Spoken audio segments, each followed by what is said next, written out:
Katia FAO Tuto. On continue sur l'assemblage d'un étau, une plaque, une butée, une pièce. L'objectif étant de calculer les decks et d'intégrer le tout, les decks, les décalages qu'il y a entre les différents repères, et d'intégrer le tout dans le processus de FAO. Donc ici, précédemment, on avait vu comment assembler le mort fixe, le mort mobile et la butée. On va donc rajouter la pièce. Avant d'aller sur la pièce, petit retour sur ces petits blocs.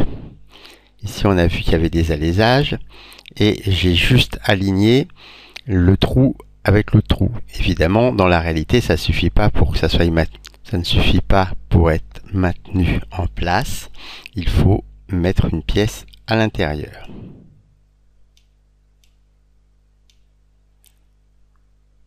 Pièce qui va rentrer ici et dans la plaque. Voilà, ça s'appelle donc un changement rapide d'outillage, SMED, en initiale américaine, Single Minuted Digit. Et on voit ici, donc c'est NORLM qui propose ce système-là. On vient mettre ici un bloc qui vient dans les douilles, qui traverse, qui est bien aligné, et les billes du dessous, ce qui fait que quand on va venir serrer ici, les billes vont sortir, et on voit ici, vont venir se bloquer en dessous. Voilà. Comment est-ce qu'on récupère ce type de choses? NORLM, vous pouvez toujours tout récupérer sur Tracepart. tracepartonline.fr .net, pardon. tracepartonline.net vous permet de taper broche NORLM. Vous avez la pièce ici. Si vous avez installé Java et accepté les plugins, vous pouvez voir la pièce en 3D. Et ici, vous avez tous les modèles qui existent, diamètre 13, diamètre 16, diamètre 20, diamètre 25. Et pour chaque diamètre, il y a plusieurs variations, soit de diamètre extérieur, soit de longueur. Évidemment, il faut faire des choix et rester cohérent vis-à-vis de ces choix. Ici à droite, vous avez téléchargé CAO gratuit. Il faut tout de même avoir donné son email et avoir déclaré un compte. Mais à partir du moment où vous avez fait ça, vous choisissez ici dans la liste déroulante le format que vous voulez. Ici Katia V4, nous on est en Katia V5, ceci ne nous intéresse pas. Donc ici on peut choisir soit un format IGES standard, soit on a vu, on prendra souvent nous comme format standard le format STEP. Que vous choisissez le format STEP AP203 ou AP214, Katia est capable de lire les deux sans aucun souci. Donc vous choisissez celui que vous voulez. Voilà. Et ensuite vous pouvez faire télécharger. Et vous allez pouvoir télécharger le produit en format STEP. Voilà ce produit qu'on retrouve à la page 248 du catalogue NORLM. On voit, c'est la doc qu'on a vue tout à l'heure, avec les billes, et ici tout le tableau des modèles qui existent. Voilà, donc là ici, si on voulait intégrer ce genre de bloc, et ben on vient ici, on fait système inséré, un élément existant. Moi, il s'appelle broche de serrage. Ouvrir. Voilà, il est bien importé. Comme d'habitude, si je ne sais pas où il est, je fais un clic droit ici, positionnement automatique. Je cherche ma broche de serrage. Je la sors de la matière. Voilà. Je zoome pour voir quelle tête elle a. Et je vais aller la prépositionner. Par exemple, ici. Voilà. Il en faudra une dans ce trou-là. Et bien sûr, il en faudra une dans l'autre trou. Comment on fait? Contrainte de coïncidence. Voilà. J'ai bien zoomé pour pouvoir montrer un axe. Je montre l'axe.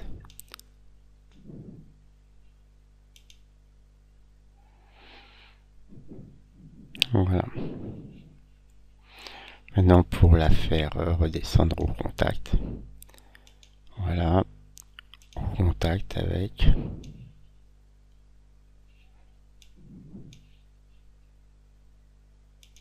Voilà.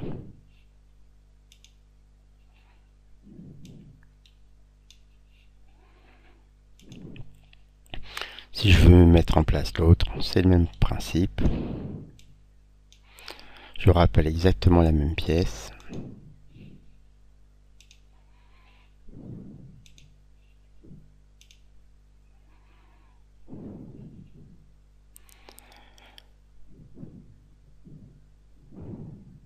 Conflit de référence, puisqu'elle s'appelle 2 fois la même chose. Renommer.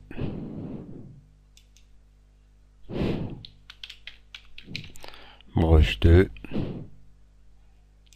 Ok.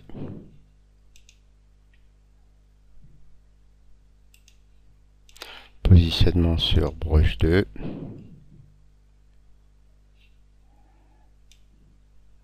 Je la sors, je la mets à peu près où il y a besoin, je zoome. Voilà. Je choisis. Voilà, j'ai plus besoin de la boussole. Je choisis une coaxe avec celle-ci. Voilà. Là, c'est aligné. Voilà, et on ne le voit pas. Maintenant, je vais le descendre. Comment? Je monte la surface d'appui ici.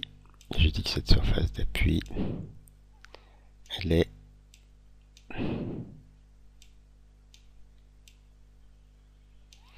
là, hop. Voilà.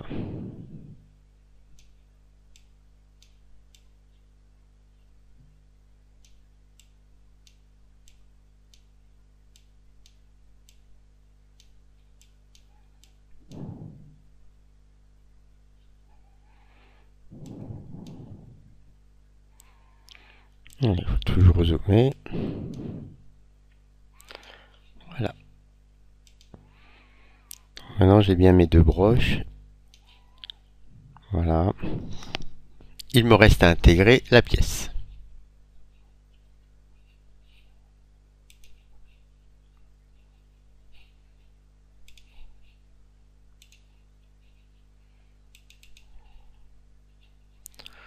Toujours le même principe.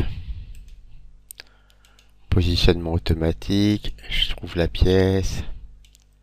Je la sors. Je la mène à peu près au bon endroit. Et je zoome suffisamment pour pouvoir la montrer. Voilà.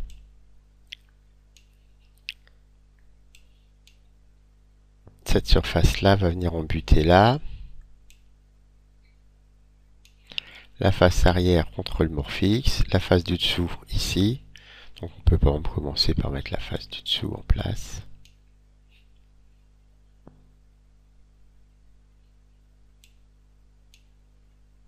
Voilà. Cette face-là, je vais la bloquer.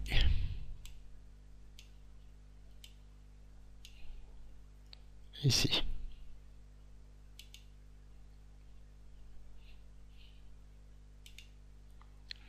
Voilà, donc ma pièce maintenant est à la bonne hauteur.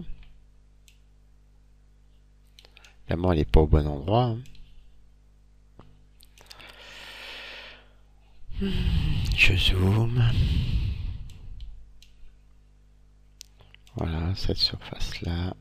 Cette surface-là, voilà, elle va venir en contact avec la butée. À nouveau, zoom.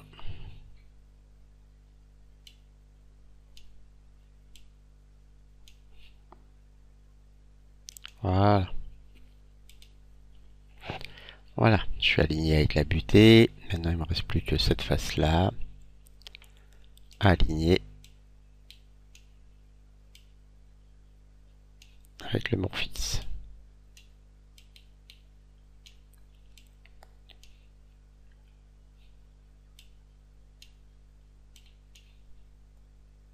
Voilà. Voilà, donc maintenant j'ai bien ma pièce, elle est en position. Alors la butée n'est pas au bon endroit, hein, donc ici qu'est-ce que je fais? Je vais mettre par exemple la boussole sur la butée. Je maintiens majuscule enfoncé de façon à garder les contraintes. Voilà. Mais bien sûr, si je veux, je vais mettre une vraie contrainte de positionnement entre cette face-là qui est en appui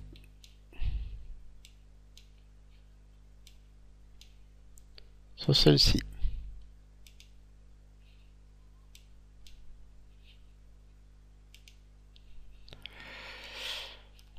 Voilà.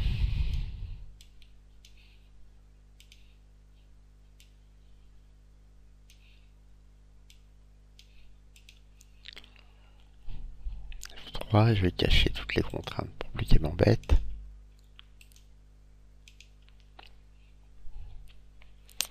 Voilà, donc maintenant j'ai bien ma pièce. Alors maintenant il ne reste plus que les fameux decks. Comment est-ce qu'on calcule les decks? Donc je suis en appui ici, donc c'est cette face-là qui compte. La pièce étant supposée parfaite. Alors que je prenne évidemment la face de la pièce ou le bout de la butée, c'est pareil. Et je vais demander la distance avec, donc distance ici, avec, voilà, de là à là. 179 789. Deck X. Maintenant le deck Y. De cette face-là.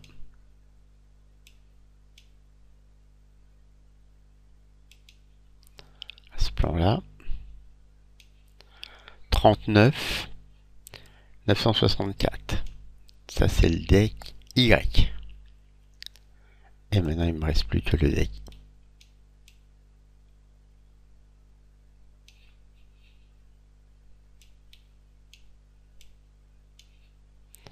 De cette surface-là ou du dessous de la pièce, c'est la même chose.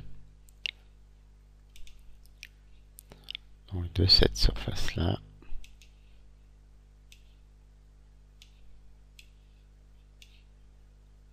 À celle-ci. 99,5. Voilà. J'ai eu mes 3 decks.